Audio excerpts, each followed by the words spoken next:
सीने में जलन, पेट में भारीपन, सांस लेने में तकलीफ, खट्टी डकारे आना, खतरनाक है एसिडिटी। तो चलिए सबसे पहले डॉक्टर साहब से जान लेते हैं कि एसिडिटी की वजह क्या होती है। और डॉक्टर साहब, क्या खान पान और लाइफस्टाइल की वजह से ये दिक्कत आती है हमारे? देखिए, मेनली जैसे आपने कहा एसिडिटी, तो एसिडिक फूड यदि हम ज्यादा खाएंगे, उसमें खट्टी चीजें हैं, बहुत ज्यादा स्पाइसी चीजें हैं, चाय कॉफी, गर्म तासीर वाली जो चीजें हैं, अल्कोहल है, तम्बाकू है, स्मोकिंग है, या इसके अलावा अगर हम आयुर्वेद की दृष्टि से देखें तो बहुत ज्यादा पित्तवर्धक भोजन जिसको हम कहते हैं, मिर्ची मसालेदार खाना, बहुत ज्यादा गर्म जो अंदर हीट पैदा करता है, जलन पैदा करता है, ऐसी चीजों का सेवन करना इसका मुख्य कारण है। लेकिन लाइफस्टाइल डेफिनेटली इसमें बहुत बड़ा रोल प्ले करता है। यदि आप जो है रात को देर तक जगते हैं और रात को जगते समय आप यदि चाय कॉफी पीते रहते हैं, या कुछ जो है आपका रात का खाना बहुत लेट हो जाता है, इससे भी फर्क पड़ता है। या आप जो खाना हैवी खाते हैं, एक तो होता है कि नियमित मात्रा से अपना उचित मात्रा में आप खाना खाएं, लेकिन अगर ओवर ईटिंग आप करते हैं, आपकी आदत है कि ज्यादा खाना खाते हैं, और विशेष तौर पर अगर रात का खाना आप ज्यादा खाएंगे तो उससे भी आपको प्रॉब्लम आएगी। इसके अलावा कुछ दवाइयां होती हैं, जैसे कि कभी इन्फ्लेमेशन, सूजन वगैरह होती है, जोड़ों में दर्द होता है, या कोई और इन्फेक्शन हो जाता है, उसकी दवाइयां अगर हम लें तो उन दवाइयों से भी एसिडिटी होती है। आमतौर से देखा होगा आपने कि जब डॉक्टर्स आपको कुछ दवाइयां देते हैं, एंटीबायोटिक वगैरह भी देते हैं कई बारी, तो साथ में एक एसिडिटी की गोली भी दे दिया करते हैं, क्योंकि उसके कारण भी एसिडिटी होती है उन दवाइयों की वजह से। और मानसिक तनाव से भी एसिडिटी होती है। अगर आपको बहुत ज्यादा टेंशन है, स्ट्रेस है, सोचने का काम आपका है, बहुत ज्यादा आप दिमाग अपना प्रयोग करते हैं काम में, उसके कारण भी एसिडिटी हो जाती है। और यदि आपका खाने का जो नियम है वो इर्रेगुलर है, यदि आप टाइम से नहीं खाते हैं, ब्रेकफास्ट कभी किया, लंच कभी नहीं किया, इस तरह से अगर इर्रेगुलरिटी ऑफ ईटिंग हैबिट्स भी यदि आपकी है, उसके कारण भी आपको एसिडिटी हो सकती है। डॉक्टर साहब अक्सर कहते हैं कि हमें खट्टी डकारें आ रही हैं तो एसिडिटी होती है, तो इसके अलावा भी कोई और लक्षण होते हैं? कौन कौन से एसिडिटी के होते हैं वो? देखिए, एसिडिटी में मेनली जो है लक्षण है वो पेट में जलन होना, खट्टी डकारें आना, कई बार गले तक जो पूरा ऊपर तक पानी भी आ जाता है, भोजन भी आ जाता है गले तक, या फिर जो है पेट में गैस बनना, इंडाइजेशन होना, कब्ज रहना, या डकारें ऐसे भी आना। खट्टी डकारें नहीं जरूरी, कभी कभार ऐसे भी डकार आती हैं, तो वो भी एसिडिटी का लक्षण माना जाता है। और इसके अतिरिक्त पेट में हल्का हल्का सा दर्द भी कभी कभार हो सकता है, खासतौर से नाभि के ऊपर वाले हिस्से में यदि आपको पेन होता है, दुखन होती है, वहाँ जलन होती है, तो ये एसिडिटी के कुछ खास मुख्य लक्षण हैं। और ऐसे लक्षण यदि आपको होते हैं तो इसको नजरअंदाज नहीं करना चाहिए। बहुत सारे लोग सोचते हैं कि एसिडिटी ऐसी कॉमन सी प्रॉब्लम है, तो होती रहती है, लेकिन कभी कभार हो तो कोई बात नहीं। लेकिन अगर आपको नियमित रूप से रेगुलरली कोई चीज हो रही है और वो तकलीफ आपको दे रही है, तो उसका उपचार करना बहुत जरूरी है, उसका इलाज करना बहुत जरूरी है। अगर उसको आप छोड़ देंगे तो आगे चल के कई गंभीर बीमारियां इसी की वजह से, तेजाब की वजह से, एसिड की वजह से बन सकती हैं, जिनको कि हमें रोकने के लिए क्या करना होगा कि जब भी आपको कोई लक्षण दिखाई दे उसी समय उसका उपचार करना चाहिए, इलाज करना चाहिए, ताकि रोग आगे ना बढ़ पाए। एसिडिटी वैसे तो नॉर्मल प्रॉब्लम है, लेकिन डॉक्टर साहब एसिडिटी कब गंभीर हो जाती है? अगर ये गंभीर हो जाती है तो किन किन बीमारियों का खतरा बन जाता है? देखिए, वैसे तो नॉर्मल प्रॉब्लम है, कभी कभार आपने कुछ थोड़ा सा ज्यादा खा लिया या कुछ ज्यादा तीखा खा लिया तो एसिडिटी हो सकती है। लेकिन गंभीर कब बनेगी? जब आपको रेगुलरली वो होता है। अगर हर रोज आपको एसिडिटी होती है, हर समय एसिडिटी होती है, और न केवल एसिडिटी यानी कि जलन, आपको उसके लक्षण और ज्यादा दिखने लगे कि थोड़ा सा जो है पेन भी होने लगा है, कभी कभार जो है आपको वहाँ बहुत तीखा एक बर्निंग पेन होता है, कभी कभार ऊपर गले तक एसिड आ जाता है, तो ये लक्षण यदि होने लगे हैं तो थोड़ा सा आपको और इसमें सोचना पड़ेगा, चिंता करनी पड़ेगी और इलाज करना पड़ेगा। नहीं तो क्या होगा, आगे चल के यही एसिड जो अगर हम जिसका उपचार नहीं करेंगे तो पेट में अल्सर बना देगा। आपकी जो फूड पाइप है, इसोफेगस, उसमें जो है सूजन आ सकती है।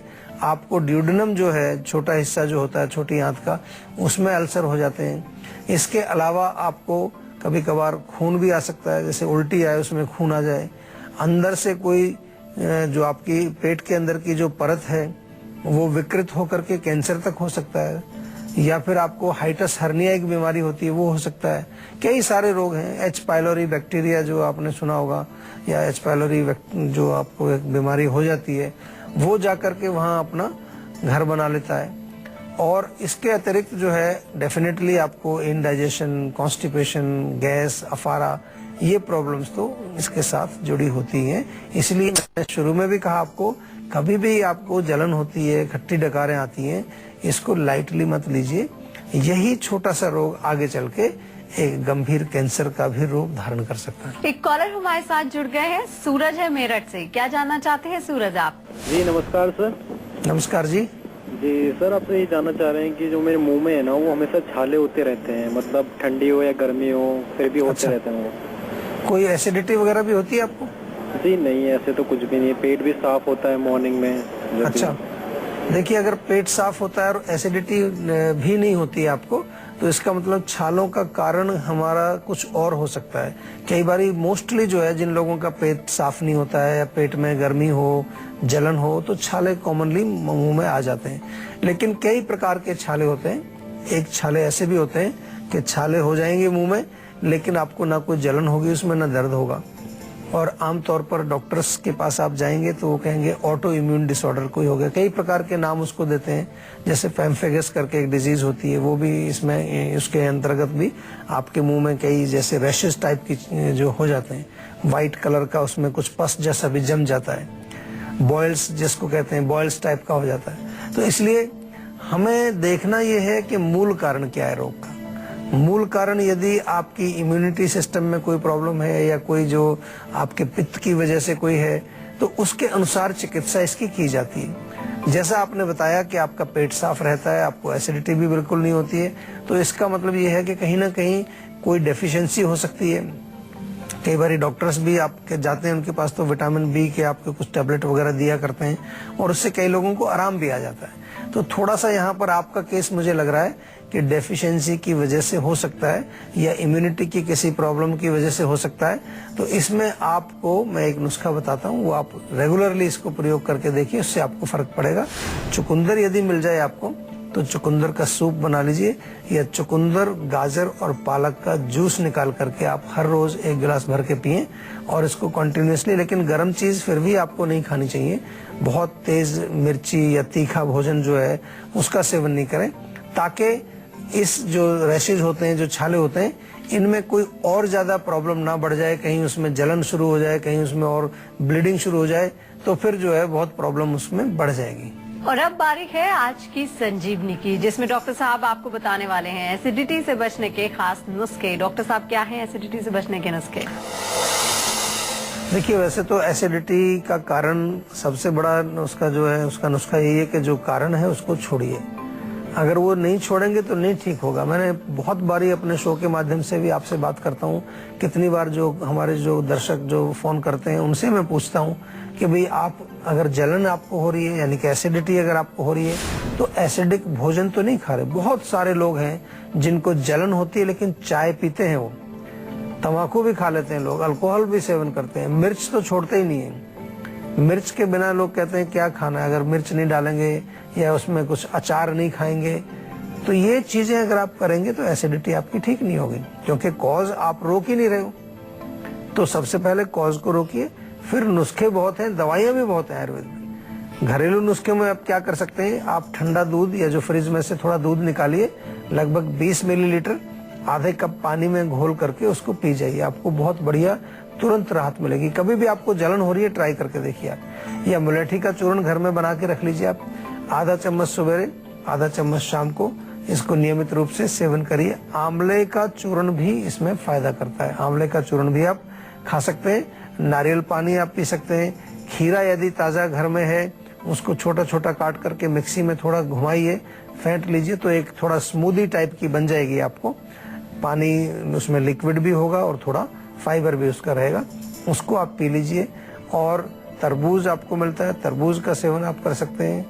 नारियल कच्चा जो होता है, जिसमें गरी होती है, वो मलाई वाला नारियल जिसको कहते हैं, वो भी इसमें बहुत फायदा करता है। तो अनेक चीजें हैं जिनको के लेकर के आप अपनी एसिडिटी को कंट्रोल कर सकते हैं। लेकिन जड़ को ठीक करना बहुत जरूरी है और जो उसका कारण है उसको रोकना भी बहुत जरूरी है। अब बात कर लेते हैं परहेज की। तो डॉक्टर साहब, एसिडिटी ना हो इसके लिए क्या परहेज हमें करना चाहिए? देखिए, परहेज तो एसिडिक भोजन का ही करना पड़ेगा। चाय, कॉफी, मिर्ची, मसाले, अचार, खटाई, चटनी, अल्कोहल, स्मोकिंग, ये जितना भी नॉनवेज भी नहीं खाना है, गर्म चीजें भी नहीं खानी है, मिर्च मसाले भी नहीं खाने। और सबसे इम्पोर्टेंट चीज है कि टाइम से खाना खाइए। आप थोड़ा खाइए, ओवर ईटिंग मत करिए। चाहे बेशक रेगुलर टाइमिंग आप फिक्स कर लो अपने, खाना कम खाइए। और रात का खाना विशेष तौर पर आपको बिल्कुल ध्यान रखना है कि कम से कम, वैसे तो 3 घंटे हम बोलते हैं, लेकिन अगर आप बहुत ज्यादा बिजी हैं तो सोने से 2 घंटे पहले जरूर खाना खा लीजिए। इसका मतलब ये नहीं है कि आप 2 बजे सोएंगे और कहें जी हमने तो 12 बजे खाना खाया तो अब 2 बजे सोएंगे। सोने का टाइम भी जो है वो समझ लेना चाहिए आपको। सोने का टाइम हमारे अनुसार 10 बजे तक हमें सो जाना चाहिए।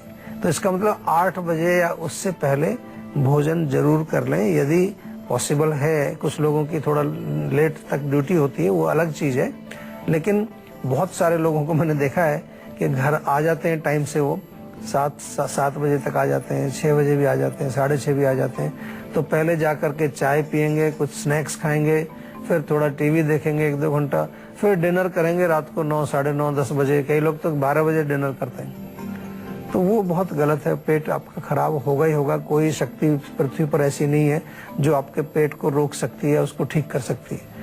हमेशा ध्यान रखना चाहिए कि हमारा जो लाइफस्टाइल है, हमारा जो खाना है, ये बहुत बड़ा रोल प्ले करता है हमारे डाइजेस्टिव सिस्टम में। और हमारा जो पाचन है, हमारा जो डाइजेशन है, अगर ये अच्छा नहीं है तो आपको पक्का रोग आएगा। कोई ताकत रोक नहीं सकती है। तो इसलिए हमारे आयुर्वेद में बार बार आपको समझाते हैं कि पेट साफ तो सब साफ, पेट ठीक तो सब रोग ठीक, और पेट से ही सब रोग शुरू होते हैं, ऐसा भी आयुर्वेद में हम मानते हैं। ये बहुत बारी मैं समझा चुका हूँ आपको, लेकिन बार बार याद दिलाना अच्छा रहता है, क्योंकि आमतौर पर हमारी एक आदत होती है कि हम भूल जाते हैं, अच्छी चीजों को जल्दी भूल जाते हैं, गंदी आदतों को नहीं भूलते।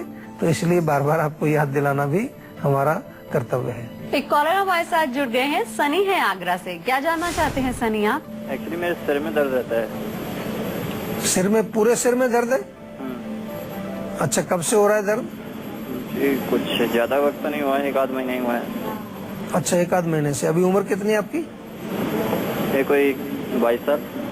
अभी कोई आप आंखों के लिए कोई चश्मा वश्मा तो नहीं लगाते हैं? नहीं। और काम क्या करते हैं आप? ये डाटा एंट्री का काम करता हूँ। कंप्यूटर पर काम करते हैं। देखिए, इसमें क्या होता है कि जो आप लक्षण बता रहे हैं, सबसे पहला, खास तौर से जो लोग कंप्यूटर पर काम करते हैं, क्योंकि कॉन्टिन्यूसली आपको जो है रेडिएशन आंख में भी जा रहा है, ब्लिंक भी नहीं कर पाते, कई बार कम कंसंट्रेशन भी चाहिए। एक बार थोड़ा सा चेक जरूर कराइए, आंखें जरूर चेक करा लीजिए। लेकिन आपको मैं बढ़िया एक नुस्खा बताता हूँ। एक तो सुबह जब आप सो के उठते हैं तो उस समय नॉर्मल पानी लीजिए और उससे थोड़ा आंखों में छींटा मारना चाहिए। अगर हो सके तो गुलाब जल थोड़ा सा रख लीजिए घर में। सुबह जब आप ऑफिस के लिए निकलते हैं तो गुलाब जल आंखों में डालें। चाहे तो उसको आप अपने पॉकेट में भी रख लीजिए, ड्रॉपर एक रख के, और दिन में भी 1-8 बार उसको आंखों में आप डाल सकते हैं। और जब भी आप जो है बाथरूम जाएं, वॉशरूम जाएं, तो थोड़ा सा पानी के छींटे आंखों में जरूर मारिए। और इसके अतिरिक्त जो है, सिर के लिए अगर हम बात करें तो सिर में मालिश आपको सप्ताह में 2 या 3 बार जरूर करनी, अच्छी तरह से खूब तिल के तेल की मालिश करिए। मुझे उम्मीद है इसी से आपका रोग ठीक हो जाएगा, क्योंकि अभी 1-1.5 महीने पुराना रोग है, तो मैं कुछ इसमें ऐसा विशेष नहीं कह सकता आपको कि ये डायग्नोसिस आपका ये रोग है। लेकिन डेफिनेटली सिर दर्द के बहुत सारे कारण होते हैं। कभी कभार कॉन्स्टिपेशन की वजह से सिर दर्द होता है। देखिए, खसखस आपने सुना होगा, आमतौर पर शरबत वगैरह भी मिलता है, खस का शरबत मिलता है। एक तो खसखस होता है, एक खस होता है, दोनों से थोड़ा सा डिफरेंस है। खसखस तो सीड्स होते हैं, तो वो अलग प्रयोग होता है उनका। जो अगर पेस्ट बनाया जाए तो पेस्ट बना करके आप जोड़ों पर लगा सकते हैं। उसका कई बारी जो है प्रयोग होता है कि उसके ऑयल्स, उसका तेल भी निकाला जाता है। और तेल जो है उसको एरोमा में यूज करते हैं, माइंड के लिए थोड़ा रिलैक्स करने वाला या स्टिमुलेट करने वाला होता है, तो उसमें उसका प्रयोग किया जाता है। इसके अलावा अगर खसखस का पेस्ट बना करके आप बादाम के तेल में थोड़ा मिला के रखें और उसका आंखों के नीचे आप लेप करें तो डार्क सर्कल्स में फायदा करता है। और इसके अलावा इसका प्रयोग जो है किया जाता है कि जो स्किन में हमारे प्रॉब्लम्स होती हैं, स्किन के लिए अच्छा माना जाता है इसको। तो कभी कभार इसका प्रयोग जो है साबुन वगैरह बनाने के लिए भी किया जाता है, या कुछ ऐसे उपटन वगैरह बनाने के लिए भी किया जाता है, जो कि शरीर पर लेप करने से त्वचा को सुंदर बनाते हैं और उसको ठीक करते हैं। और ठंडाई वगैरह में भी डालते हैं लोग इसको, क्योंकि ये हमारे शरीर को ठंडक पहुंचाने में फायदा करता है। प्लस आंखों में जलन, त्वचा में जलन, उसमें आपको रिलीफ करता है। तो इसके कई बार ठंडाई में या शरबत में भी इसको डाल करके लिया जाता है। डॉक्टर साहब बहुत बहुत शुक्रिया हमारे दर्शकों को इतनी सारी जानकारी देने के लिए। Thank you. और इसी के साथ संजीवनी में आज के लिए बस इतना ही। अगर आप भी हेल्थ से रिलेटेड किसी समस्या से परेशान हैं, तो आप हमारे नंबर 0129404040 पर फोन करके अपनी कॉल रजिस्टर करवा सकते हैं। आप हमें ईमेल भी कर सकते हैं। हमारा ईमेल आईडी है info@jiva.com। आप फेसबुक के जरिए भी हमसे जुड़ सकते हैं। हमारी फेसबुक आईडी है www.facebook.com/jiva ayurveda। तो इसी उम्मीद के साथ कि हमेशा सेहतमंद रहें, हमेशा मुस्कुराते रहें, हमें दीजिए इजाजत। नमस्कार।